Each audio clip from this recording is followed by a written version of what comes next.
Life After Prison. By Silence You. Kabanata 1371 hanggang 1380. Mabuti. Ngunit huwag gumawa ng anumang katawa-tawa na mga bid na mataas.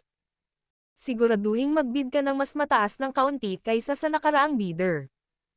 Pumayag naman si Severin sa huli. 5,060,000. Isang babae ang tumayo sa bulwagan sa ibaba at itinaas ang bid ng 10,000 mataas na gradong espiritual na mga bato. Ito ang unang pagkakataon ni Megan na sumali sa isang auction, kaya naiintindihan niya na medyo nasasabik siya.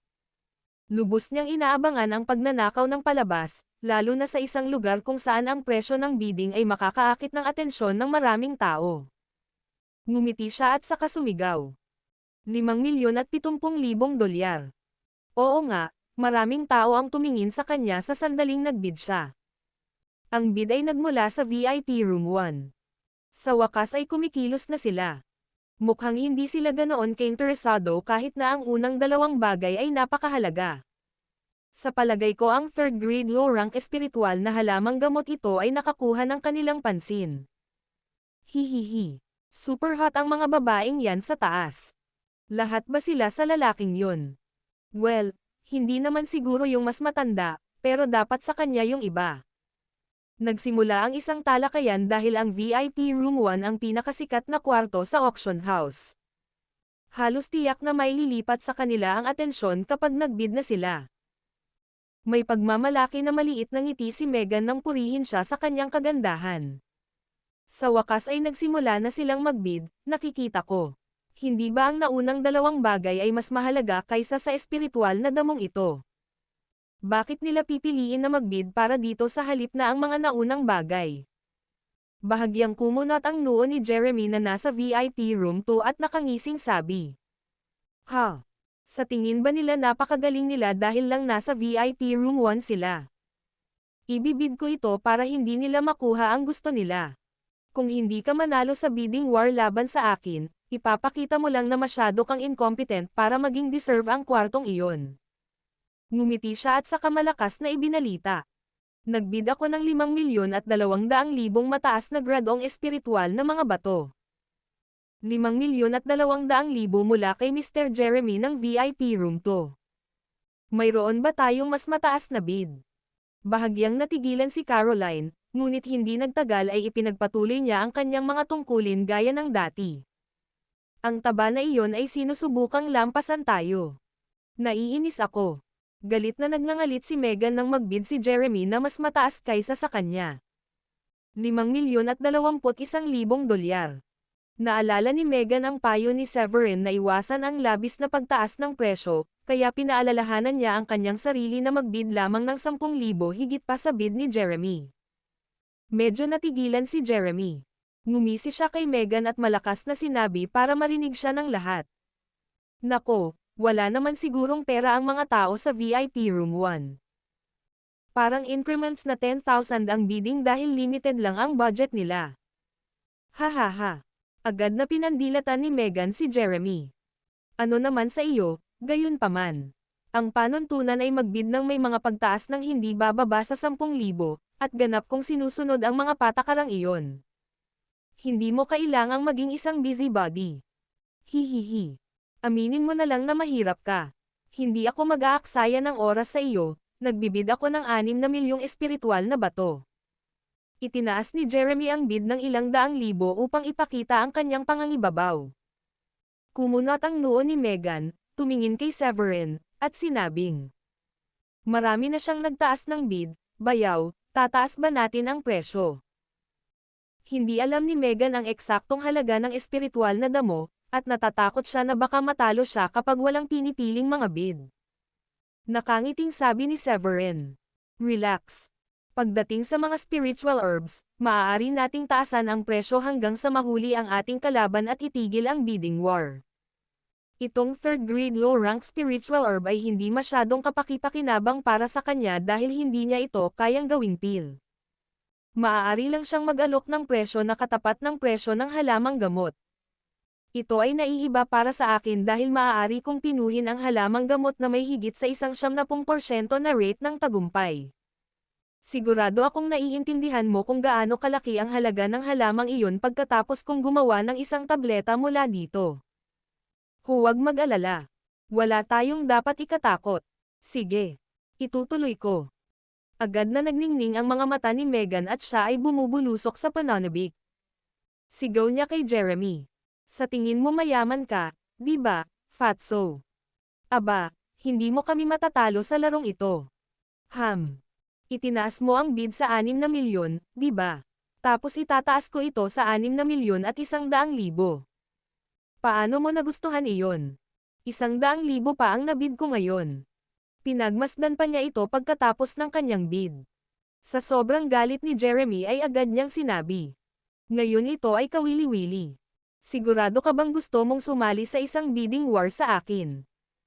Makikita natin kung gaano karaming pera ang mahal mo. Tapos, sumigaw siya. 7 milyon. Itataas ko ang bid sa 7 milyong dolyar.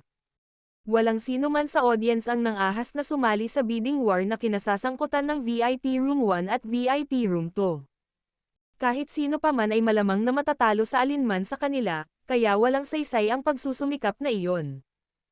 Higit pa rito, ang bid ay umabot sa medyo mataas na bilang ng 7 milyong mataas na gradong espiritual na bato. 7 milyon at 100,000 dolyar. Bagamat alam ni Megan na kaya niyang magbid ng mas mataas kaysa kay Jeremy, hindi siya nang ahas na itaas ito ng husto at patuloy na pinataas ang kanyang bid ng 100,000 espiritual na bato. Ano sa impyerno ang nangyayari sa kanya? Magbibid ako ng 8 milyong dolyar. Walang awa na sigaw muli ni Jeremy. Ang babaeng naka-purple clad na nakatayo sa balcony ng VIP Room 3 ay may malabong ngiti. Ito ay nagiging kawili-wili. Walang ibang sumasali sa bidding war na ito maliban sa VIP Room 1 at VIP Room 2. Tumango ang matandang katabi niya. Ang mga nasa loob ng mga VIP room ay posibleng mga kakompetensya. Tayo ang nasa prime position kung mas mabilis maubos ang kanilang stock ng mga espiritual na bato. Ngumiti ang batang babae na naka-purple dress at sinabing, hindi naman kailangang ganoon. Walang gaanong tao ang gustong makuha kung ano ang pinunta natin dito. Kung tutuusin, hindi ko akalain na kahit sino ay gagamit ng triple chamber cauldron. Tumawa ang matanda. Bagaman hindi malamang na may mga taong naghahanap ng katulad na bagay tulad ng ginagawa natin, kailangan nating tiyakin na ang lahat ay nahuhulog ng perpekto sa plano. Pagkatapos ng lahat, ang mga nasa VIP room ay tiyak na magkakaroon ng malaking supply ng espiritual na mga bato. Tayo naman, hindi gaanong marami ang dinala pagdating natin. Sa sandaling iyon, muling itinaas ni Megan ang kanyang bid. 8 milyon at 100,000. Hihihi. Pagkatapos ay humigop siya ng red wine sa kanyang kamay at may kumpiyansa ng ngiti sa kanyang mukha. Sinasadya mo naman, di ba? Pulang-pula si Jeremy sa galit. Kinagat niya ang kanyang ngipin at sinabing, 9 milyon. Kaya kung gawin ang anumang gusto ko. Marami kaming espiritual na bato, kaya maaari akong magbid ng kahit anong numero basta't mas mataas ito kaysa sa iyo. Nagkibit balikat si Megan na walang pakialam. Si Caroline, ang auctioneer, ay may pagtataka sa kanyang mukha. Hindi niya inasahan na isang espiritual na halamang gamot lamang ang tumanggap ng mga bid na lampas sa 9 na milyong mataas na kalidad na espiritual na mga bato. Anong masasabi mo? Mayaman sila, hihihi. Tingnan natin kung sino ang mananalo sa auction na ito. Ang mga tao sa bulwagan sa ibaba ay nawalan ng salita at naghintay na lamang na manood ng palabas. $9,100,000. Ngumiti si Megan at tinawag. Laking gulat niya nang dumating si Severin sa kanya nang matapos niyang gawin iyon at bamulong. Hayaan mo siya kung itataas niya ang bid sa 10 milyong espiritual na bato. Medyo natigilan si Megan nang marinig iyon. Kumunat ang noo niya at nagtanong. Bakit? Tayo ang may kapangyarihan dito. Hindi ba tayo matatalo kung hahayaan natin siyang manalo? Ngumiti si Severin at nagpaliwanag.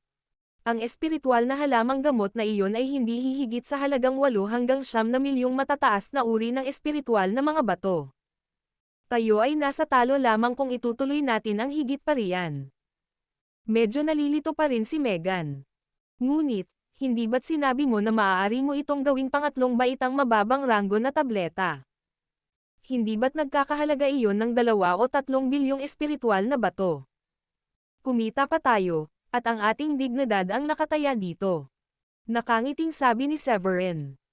Tama ka tungkol dyan, ngunit hindi lang kami nagpunta dito para sa isang espiritual na halamang iyon.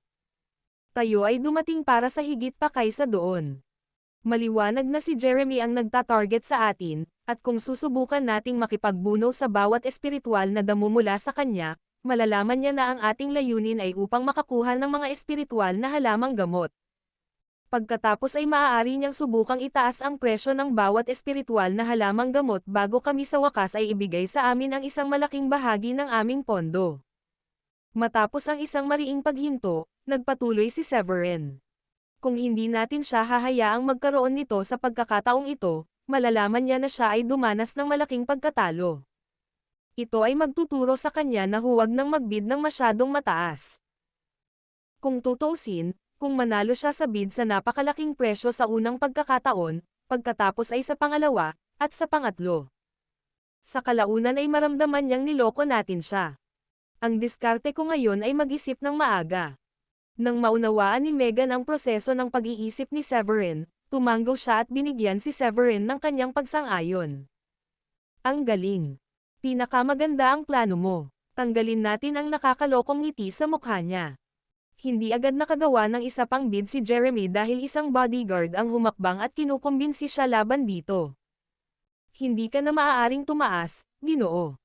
Malulugi ka lang. Ito na ang pinakamataas na presyo para sa isang pangatlong grado na mababang ranggong espiritual na damo. Kung tataas natin ang presyo, kung gayon. Tumigil ka. Tingnan mo kung gaano nakakairita ang asong yun. Hindi ako papatalo sa babaeng yun. Lalo na't hindi sa sandaling ito.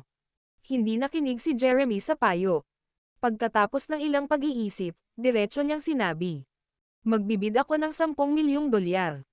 Kung nakuha mo na kung ano ang kinakailangan, pagkatapos ay panatilihin silang dumarating ang mga bid, babae. Sa kanyang pagtataka, si Megan ay nag-face-face sa kanya. 10 milyong dolyar. Aba, napakayaman mo, Mr. Jeremy. Masyadong mahal iyon para sa amin. Hindi ako makakasabay sa katangahang ito. Iyon na ang halamang gamot. Pumapayag na ako. Nalinlang ka, Ginoo. Sinadya nilang itaas ang bid para magbayad ka ng mas malaki, at natalo tayo sa espiritual na halamang ito. Hindi matutuwa ang iyong ama kapag nalaman niya ito. Nagnganga ang mga ngipin ng bodyguard nang makita ang mapangasar na mukha ni Megan at napagtanto na sila ay may sapin. Napaawang ng ilang beses ang bibig ni Jeremy at sa wakas ay napagtanto niyang naloko siya. Dahil wala na siyang ibang magawa, wala siyang ibang magagawa kundi ang magdoble down at sabihin kay Megan. Delay, mayaman ako para makuha ito nang hindi mo kailangan na tanggapin ito. Hindi mo lang kayang ipagpatuloy ang bidding war na ito dahil wala kang pera. Hihihi. Ang pagsasabi na pumayag ka ay isang walang hiyang paraan ng pagsasabi na hindi mo kayang magbid. Hulaan ko na ang mga small links ay napakayaman na kahit ang mga tao sa VIP Room 1 ay hindi maaaring manalo ng isang bid laban sa kanya. May nagbiro sa audience nang makita nilang sumuko si Megan. Gayunpaman, may isa pang gumanti.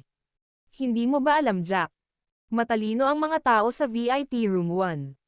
Walang halaga ang herb na iyon ng 10 milyon. Si Mr. Jeremy ang nakaranas ng malaking kawalan.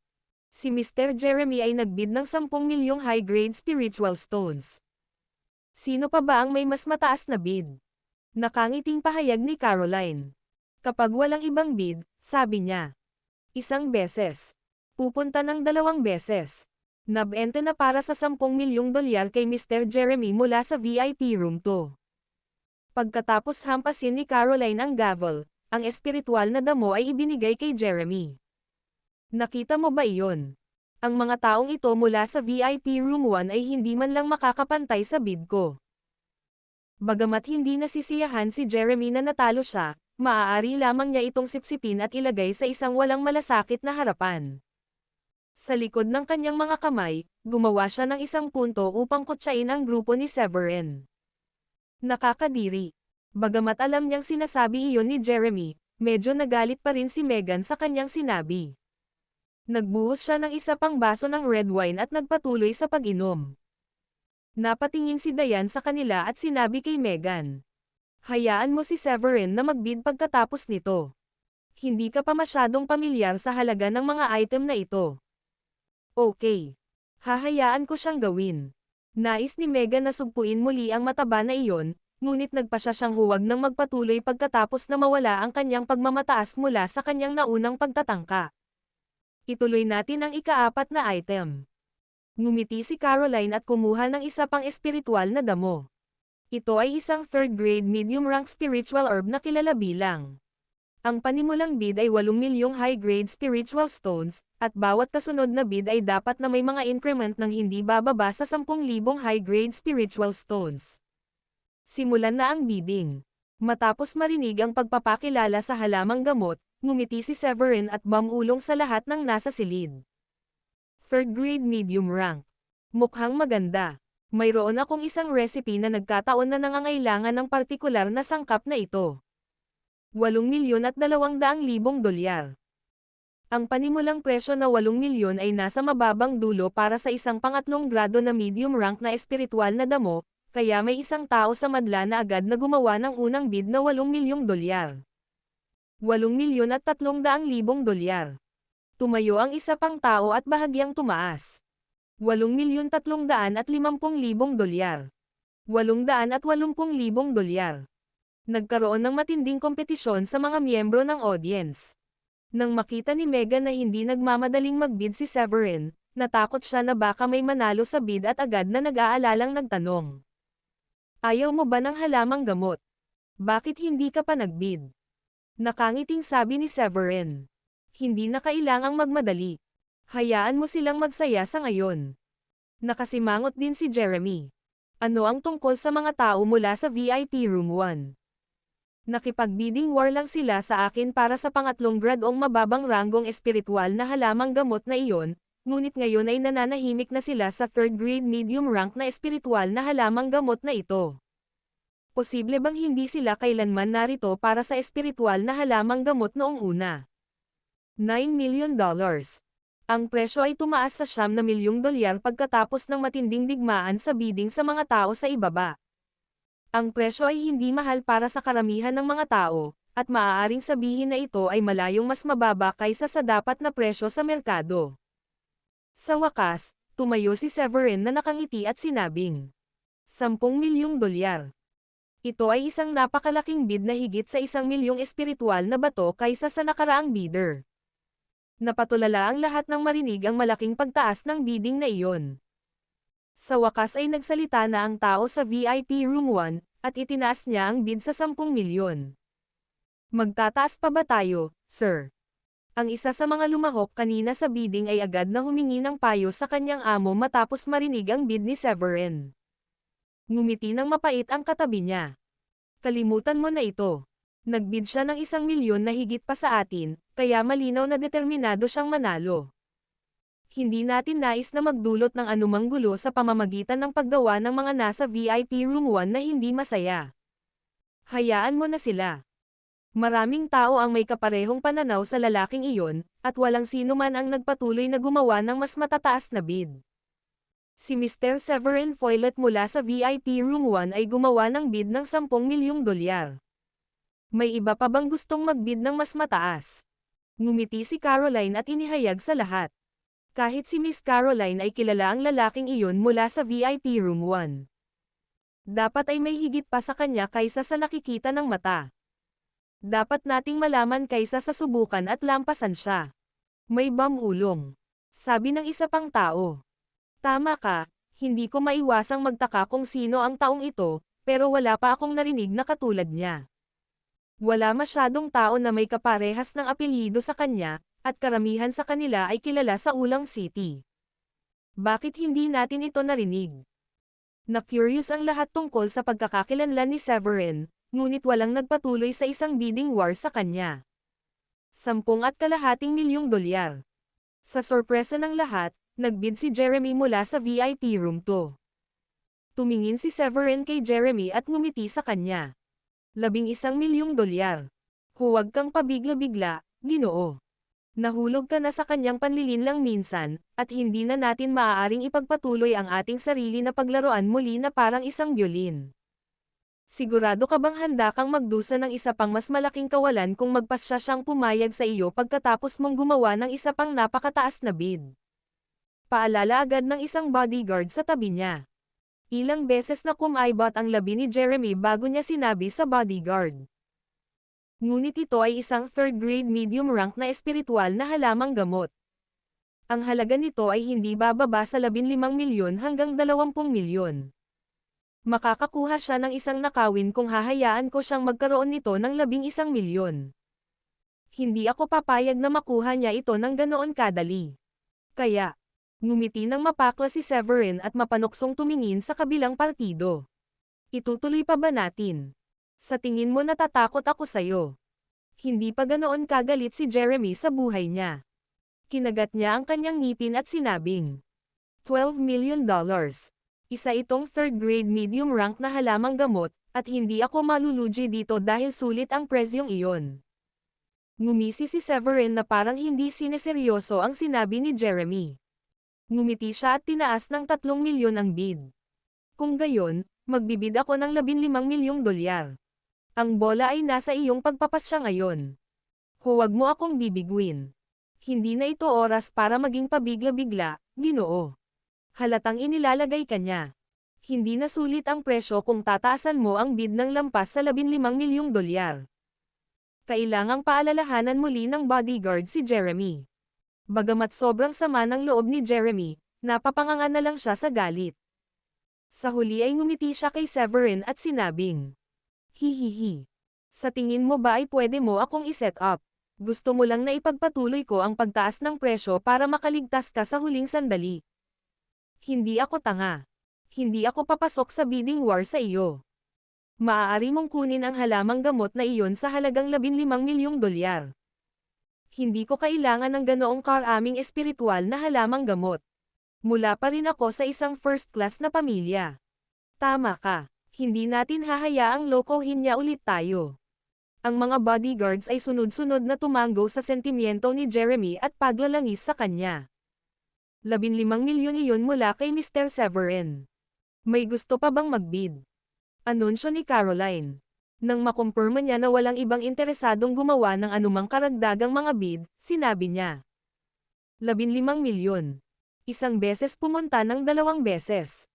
At ibinenta ng $15 milyong kay Mr. Severin mula sa VIP Room 1. Pagkatapos ay hinampos niya ang kanyang gavel at ipinahayag na nanalo si Severin sa bid para sa espiritual na halamang gamot na iyon. Nakakamangha ka, bayaw. Sumuko si Jeremy dahil natatakot siyang magbayad ng labis, habang ang ibang tao ay malamang na ayaw makipag-bidding war sa iyo dahil taga VIP Room 1 ka. Ito ay naging mas makinis sa pagkakataong ito. Ang sabi ni Megan kay Severin matapos ipadala sa kanila ang halamang gamot. Nakangiting sabi ni Severin, "Ako ay lubos na tiwala na ito ay patuloy na magpapatuloy ng maayos sa hinaharap." Ang mga bagay na inilagay sa auction ay pangunahing mga espiritual na halamang gamot, dahil mas madaling makuha ang mga ito kaysa sa mga diskarte sa pagsasanay o mga diskarte sa labanan. Maliban kung ang isang tao ay kapos sa pera, halos walang sino man ang handang ilagay ang mga iyon para sa auction. Siyempre, ang ilang mga tao ay naglagay para sa auction ng ilang mga bagay na hindi nila kailangan ngunit kinuha nila mula sa iba sa pamamagitan ng puwersa. Nagtagumpay si Severin na manalo sa bid para sa 10 espiritual na halamang gamot sa loob lamang ng 1 oras. Ang karamihan na nakuha niya ay mga halamang gamot na may 3rd grade low rank, habang ang ilan ay mga halamang gamot na may 3rd grade high rank. Tuwang-tuwa siya sa naging resulta. Hindi na nang-ahas si Jeremy na pumasok sa isang bidding war kay Severin matapos mapahiya ng ganoon. Siya ay kumilos na parang higit sa kanilang panlilinlang at nagpasya na huwag lumahok sa alinman sa mga bidding. Nang makita ng mga nasa audience sa ibaba na nagbid si Severin, sumuko na rin sila at umiwas na subukang malampasan si Severin. Bahagyang nawalan ng imak si Caroline habang pinamumunuan niya ang auction. Pagkatapos ng lahat, ang mga presyo ng mga espiritual na halamang gamot ito ay lampas sa kanilang inaasahang target. Bihira para sa mga naturang halamang gamot na masusubasta sa medyo mababang presyo. Ito ay isang medyo hindi pa nagagawang sitwasyon, at isa na wala siyang magagawa. Naniniwala ako na ang tao sa VIP Room 1 ay isang alchemist. Hindi siya interesado sa alinman sa mga second grade na espiritual na halamang gamot, at hindi siya kailanman nagbibid para sa mga diskarte sa pakikipaglaban o sandata. Mukhang naglalayon siya ng mga third grade espiritual na halamang gamot, o mga espiritual na halamang gamot na maaaring gamitin para sa alchemy. Ang matanda sa VIP Room 3 ay may masamang pakiramdam pagkatapos gawin ang mga obserbasyon na iyon. Napansin din ng babaeng naka-purple dress ang parehong pattern. Napakunot ang noo niya nang makitang sumimangot ang matanda, agad naman nitong sinabi sa kanya. Sinasabi mo ba na baka gusto niyang i-outbid tayo para sa cauldron na pinuntahan natin dito? Tumango ang matanda. Kung siya ay isang alchemist gaya ng hinala natin, kung gayon, oo, naniniwala akong magiging interesado rin siya sa pagan na iyon. Pagkaraan ng ilang sandali ay napangiti ang dalaga at sinabing, "Ha, hindi ba natin kailangang matakot sa kanya, Mr. Musa? Baka interesado siya sa pagan na iyon, ngunit malamang na hindi siya magkakaroon ng maraming espiritual na bato gaya natin. Ibig kong sabihin, gumastos na siya ng humigit kumulang 100 milyong espiritual na bato, kaya malamang nawala na siyang pondo para madaig tayo mamaya. Hindi rin magagamit ng mga ordinaryong alchemist ang furnace na iyon. Ang pinakamababang kasanayan upang magamit ito ng husto ay hindi bababa sa pangalawang grado na mataas ang ranggo. Kung hindi, ito ay isang pag-aaksaya ng potensyal nito." Napangiti lang ng mapait si Musa. Hindi mo ba napansin? Nagbibid lang siya para sa mga spiritual herbs na hindi bababa sa third grade low rank, at kahit ganoon, madalas niyang pagtuunan ang mga magagamit para sa alchemy. Nagsisimula na akong maghinala na isa siyang third rank alchemist. Napabuntong hininga ang dalaga sa gulat nang marinig iyon dahil alam niya kung gaano katikot kung ganoon ang mangyayari. Ang sekta na kinabibilangan nila ay medyo mahusay, ngunit iyon ay higit sa lahat dahil sa 3 second grade high rank alchemist at 2 second grade medium rank alchemist sa loob ng kanilang rank. Ito ang mismong dahilan kung bakit ang kanilang sekta ay maaaring makamit ang magandang pag-unlad sa loob ng nakalipas na 2 taon, kahit na sa lawak ng paglampas sa maraming iba pang mga sekta. Gayunpaman, wala silang mga third rank alchemist, at patuloy silang umaasa na ang isa sa 3 alchemist na may second grade high rank ay makakagawa ng isang pambihirang tagumpay sa third grade low rank na alchemist sa lalong madaling panahon. Ang kinabukasan ng kanilang sekta ay magiging mas maliwanag kung iyon ay matagumpay. Nakakatawa.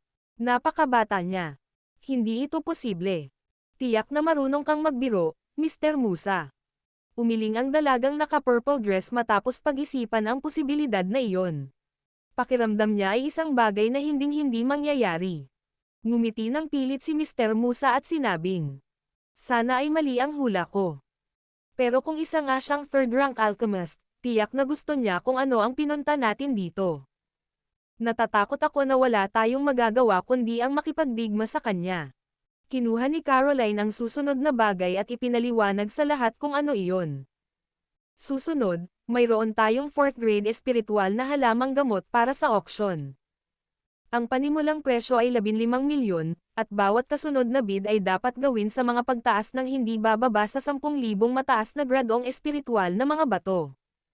Ngayon simulan ang bidding. Ang isang pang-4 na baitang espiritual na halamang gamot, kahit isang low rank, ay likas na napakahalaga. Pagkatapos ng lahat, ito ay lubhang kapaki-pakinabang para sa mga naabot ang paggamit ng isang warrior king. Napatingin ang lahat kay Severin ng sandaling iyon, at nagsimulang mag-isip kung magsisimula ba siyang magbid muli. Pagkatapos ng lahat, wala sa kanila ang maglalakas loob na magbid ng mas mataas kaysa sa kanya kung siya ay gumawa ng isang bid, hindi na sila ay magagawang malampasan siya pa rin.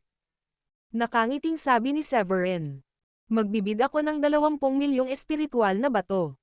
Nakakahiyang magbid na mas mababa pa riyan dahil ito ay isang 4th grade low rank espiritual na halamang gamot. Ang lahat ay hindi nakaimik. Napakatapang ni Severin na tinaasan niya ang panimulang bid ng 5 milyon. Walang sino man ang maglalakas loob na pangalanan ang mas mataas na presyo kaysa sa kanya.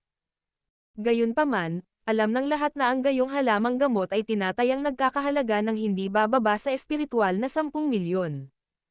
Si Mr. Severin ay nagbid ng 20 milyong mataas na gradong espiritual na mga bato. Mayroon bang gustong gumawa ng mas mataas na bid? Kahit na, malaking itinaas ni Severin ang presyo. Medyo natulala si Caroline ng mga oras na iyon dahil napagtanto niyang walang nagtaas ng kamay ni isa sa mga manunood. Napatingin siya kay Jeremy sa VIP room 2 at nakita niyang nakatalikod ito. Parang sinasabi nito sa kanya, "Wala itong kinalaman sa akin. Wala nang karagdagang bid. Kung ganoon, pupunta ng 1 beses. 2 beses. At naibenta ng 20 milyong dolyar kay Mr. Severin mula sa VIP room 1. Ngumiti si Caroline at nagpatuloy. Ang espiritual na damo ay naihatid kay Severin. Nakakamangha, bayaw. Nakuha natin ito sa mura, hindi ba? Nakangiting tanong ni Megan. Sagot ni Severin. Ginawa namin. Maraming mahahalagang bagay dito, at parang nag-iipon kami ng sarili naming stock mula sa auction. Ang susunod na item na ilalagay para sa auction ay napakahalaga, kahit na ang ilang mga tao ay maaaring hindi mahanap ito mahalaga sa lahat. Sinimulan ni Caroline. Ang pagpapakilala ni Caroline ay nagpakamot sa ulo ni Sheila. Paano magiging mahalaga ang isang bagay sa ilan at walang halaga sa iba? Kakaiba talaga. Ito ay isang kaldero. Ito ay isang third grade na espiritual na kasangkapan na maaaring tumaas ang rate ng tagumpay ng pagpipino ng tableta ng isang tao ng 15%. Higit sa lahat, ito ay isang triplet chamber cauldron. Nangangahulugan ito na mayroong 3 panloob na mga hurno kung saan ang isang batch ng parehong materyal ay maaaring ilagay sa bawat kaukulang silid. Dumating ito sa kabuuang 3 batch, kaya pinapayagan ang alchemist na pinuhin ang 3 tableta ng sabay-sabay. Bagamat napakahirap na kontrolin gamit ang lakas ng pag-iisip ng isang tao, maaaring makamit ng isang alchemist ang triple na resulta sa kalahati ng pagsisikap. Paliwanag ni Caroline. Ayan na. Iyan ang pinunta natin dito. Tuwang-tuwang tumingin sa maliit na kaldero ang dalaga sa VIP room 3. Kahanga-hanga. Kaya, nagsusubasta sila ng isang kayamanan na tulad nito. Ang mga disipulo ng sekta ay gumawa ng mahusay na trabaho sa paghahatid ng impormasyong ito sa ating sekta. Medyo nasasabik na rin si Musa. Isang third grade espiritual na tool na nagpapataas sa rate ng tagumpay ng alchemy ng 15%. Isang triplet chamber cauldron. Naningkit ang mga mata ni Severin at nagulat siya sa narinig. Ang gusto lang niya ay makakuha ng ilang espiritual na halamang gamot, kaya hindi siya handa na makakuha ng gayong kayamanan. Ang kaldero ay tila may kalamangan sa kanyang double-chambered Worcester furnace sa bawat aspeto. Walang lohikal na dahilan para hindi siya magbid para doon. Ang kalderong ito ay tinatawag na Dragonstone Furnace. Saka ngumiti si Caroline at sinabing, ang panimulang presyo ay 300 milyong mataas na gradong espiritual na mga bato. Ang bawat kasunod na bid ay dapat gawin sa mga pagtaas ng hindi bababa sa 10 milyong mataas na gradong espiritual na mga bato. Napakamahal nito. Kahit ang panimulang bid mismo ay sapat na. Nagulat ang isang tao sa audience. Marahil ang taong naglagay nito para sa auction ay naniniwala na ito ay isang tunay na kayamanan, at hindi sila nagkakamali kung ganoon ang pag-iisip nila. Ang isang alchemist ay masusumpungan na ito ay lubhang kapaki-pakinabang, ngunit ang mga ordinaryong tao na tulad natin ay walang pakinabang para dito. Nakangiting sabi ng isang matanda. Isang matandang lalaki sa tabi niya ang ngumiti ng pilit. Ako ay isang first-grade medium-rank alchemist, ngunit hindi ko kayang magbid para dito dahil nangangailangan ito ng hindi bababa sa second-grade alchemist upang makamit ang wastong kontrol. Ang mga low-level na alchemist ay hindi karapat-dapat para sa gayong mahusay na kaldero, at hindi rin nila ito magagamit. Baka sa mukha ni Severin ang pagkasabik dahil naniniwala siyang walang gustong magbid niyan bukod sa kanya. Ito ay magpapahintulot sa kanya na makuha ang pagan ng madali. Sa kasamaang palad, nagulat siya nang humakbang pasulong ang babaeng nakasuot ng purple sa VIP room 3 at malakas na nagsalita. 330 milyon. Napasinghap ang lahat ng marinig iyon. Itinaas ng batang babae ang panimulang bid ng 30 milyong dolyar mula mismo sa pagsisimula. Ito ang unang pagkakataon na sumali sa auction ang mga tao mula sa VIP Room 3. Bata, tayo ay narito upang manood ng palabas. May nagulat na bulalas nang marinig na nagbid ang taga VIP Room 3. Wow! Ang magandang babae sa VIP Room 3 ay nakatingin sa kaldero. Alchemist rin ba siya? Nanlaki ang mga mata ni Jeremy sa pagtataka habang nakatingin sa magandang babae na nakatayo sa kabilang door balcony. 330 milyong dolyar. Kahit sinong mas mataas ang bid mula sa sahig. Mukhang napakaraming kaalaman ng dalagang ito. Alam niya na ang bagay na ito ay isang kayamanan. Masayang ngumiti si Caroline. Hanggat may mga bidder na gusto ito, pagkatapos ay maiiwasan niya na ibenta ito sa paunang reserbang presyo. Kahit papaano, may maipapakita siya sa taong ilalagay ito para sa auction. Ang mga handang ilagay ang kanilang mahahalagang bagay para sa auction ay walang alinlangan na umaasa na makakuha ng magandang presyo.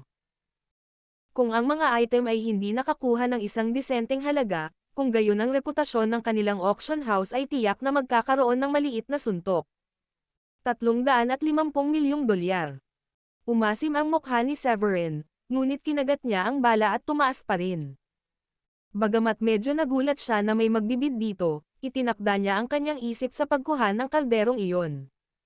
Bukod pa rito, nakapaghanda na siya ng sapat na espiritual na mga bato, at maaaring kailanganin niyang gumastos ng higit pa sa isang pinakamasamang sitwasyon. Talagang sinusubukan niya tayong lampasan. Ngayon ay masasabi nating tiyak na isa siyang alchemist. Hinatak ng dalaga ang mahabang mukha habang sinasabi kay Musa. Kumunat ang noo ni Musa at sinabing, dahan-dahan lang. Kailangan lang nating gumastos ng mas maraming espiritual na bato. Tanging ang mga alchemist ng ating sekta ang makakagamit nito sa buong potensyal nito. Iyon mismo ay hindi mabibili ng salapi. Ang batang babae, na ang pangalan ay Stephanie Chilwell, ay tumango bilang pagsang-ayon pagkatapos marinig iyon. Tumayo si Stephanie at ngumiti. Ngayon ito ay kawili-wili. Hindi namin sinubukang lampasan ka noong nagbid ka para sa napakaraming espiritual na mga halamang gamot, gayunpaman sinusubukan mong lampasan kami para sa isang bagay na gusto naming ibid. Kung ganoon, tingnan natin kung sino ang may mas maraming espiritual na bato. Tinaas niya ang ulo niya at mayabang na sinabi, 800 milyong dolyar. Magbibid ako ng 800 milyong mataas na gradong espiritual na mga bato. May magandang plano si Stephanie. Una niyang ipinahayag ang kanyang determinasyon na makuha ang kayamanan, at nilinaw niya kay Severin na dapat itong magpakita ng kagandahang loob sa kanila. Kung tutuusin, umiwas sila sa pag-outbidding sa kanya kanina, at ang pinakamaliit na magagawa niya bilang kapalit ay hindi rin nilalampasan ang mga ito. Higit sa lahat, astronomical ang presyong banibid niya. Sa ganoong paraan, naniwala siya na outrage si Severin at iiwasang pumasok sa isang bidding war sa kanya. Ito ay maaaring ipakahulugan bilang paggawa ng isang pabor para sa kanila, at pagtanggap ng isang pabor bilang kapalit. 800 milyon. Gaano siya kay Aman para magbid ng 800 milyong mataas na gradong espiritual na mga bato? Sino ang babae sa VIP Room 3? Malaking bid iyon na mabilis na tumaas. Hihihi. Nagtataka ako kung ang nasa VIP Room 1 ay susubukang magdagdag ng mas malaking halaga. Ang madla ay nakikibahagi sa isang masiglang talakayan pagkatapos niyang magbid. Hahaha. Nag-uusap na tayo. Hindi na ako makapaghintay na makita ang pagmumukha ni Mr. Severin pagkatapos niyang mawala dito. Pakiramdam ni Jeremy ay parang may saksakan siya para ilabas ang kanyang galit kahit hindi siya kasali sa bidding. Kung tutuusin, ilang beses na siyang pinutol ni Severin. 800 milyon. Ang kabataang babae mula sa VIP Room 3 ay gumawa ng bid ng 800 milyong mataas na gradong espiritual na mga bato. Mayroon ba tayong 900 milyon? Hindi maitago ni Caroline ang pananabik sa boses niya. Naniniwala siya na ang taong naglagay nito para sa auction ay magiging labis na masaya matapos malaman na ang kaldero ay pinahahalagahan ng mga taong nakakaalam ng halaga nito at nauwi sa pagsubasta sa mataas na presyo. Si Severin naman ay ngumiti ng walang pakialam at mahinahong sabi, Mag-aalok ako ng 1.5 bilyon. Tama ba ang narinig ko? Si Mr. Severin ay gumawa ng napakalaking bid na 1.5 bilyon. Lalong nasa sabik si Caroline. Malaking dagok sana sa dalagang naka-purple dress ang presyo ni Severin. Sa wakas, naunawaan ni Caroline kung bakit hiniling ni Severin na makipagkita sa senior director. Ang bilang ng mga espiritual na bato na gusto niyang palitan ay tiyak na napakarami. Nakakamangha ka, bayaw. Lahat ay nakatingin sa iyo ng may inggit. Napuno ng pananabik si Meghan dahil naging focal point of attention ang VIP Room 1. Nadama ni Dayan na gumamit siya ng maraming espiritual na mga bato, kaya gumawa siya ng isang punto upang paalalahanan siya. Hindi mo ba naisip na gumawa ka ng napakalaking bid? Hindi mo ba maaaring tumaas ang iyong mga bid ng 100 milyon? Paano kung ang pinakamataas na halaga ng espiritual na mga bato na mayroon sila ay 800 milyon o 900 milyon? Masasayang mo lamang ang mga espiritual na bato kung ganoon. Nakangiting sabi ni Severin kay Dayan. Relax. Maaaring hindi ganoon kahalaga sa karamihan ng mga tao ang kalderong ito, ngunit ito ay isang bagay na lubhang mahalaga para sa isang alchemist.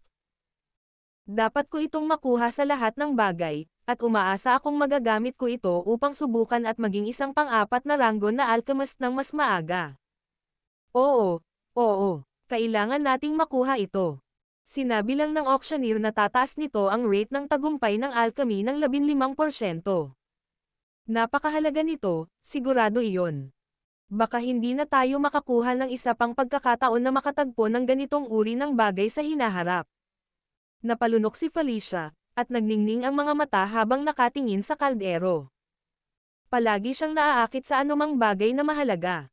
Mukhang desidido siyang lampasan tayo para sa kaldero na iyon, Mr. Musa. Galit na nagngangalit si Stephanie. Hindi niya inaasahan na magkakaroon ng ganoon karaming espiritual na mga bato si Severin. Tumanggaw si Musa. Tama ang mga obserbasyon ko noon. Tiyak na isa siyang second-grade alchemist, kung hindi niya sana sinubukang lampasan kami ng desperado. Kasunod ng isang maikling paghinto, idinagdag niya. Ito ay medyo hindi inaasahan. Sinabi mo sa kanya na sisiguraduhin mo ang kaldero sa lahat ng mga gastos, at nagpakita siya ng katulad na determinasyon noong siya ay nagbid. Wala tayong pagpipilian kundi ang patuloy na magbid. Naway manalo ang pinakamayamang tao. Tumanggaw si Stephanie, at sinabi kay Severin. Nakakatuwa. Magbibid ako ng 2 bilyon. 2 bilyon. Mukhang naghanda ka ng maraming espiritual na bato nang dumating ka. Medyo nagulat din si Severin. Bagamat alam niya na ang pagtaas ng bid ay maaaring makasakit sa kanilang dalawa, ang kaldero ay sadyang napakahalaga para sa kanya para sumuko na lamang sa kanila. Nakangiti niyang sabi, 2.5 bilyon ang itataas ko sa iyo.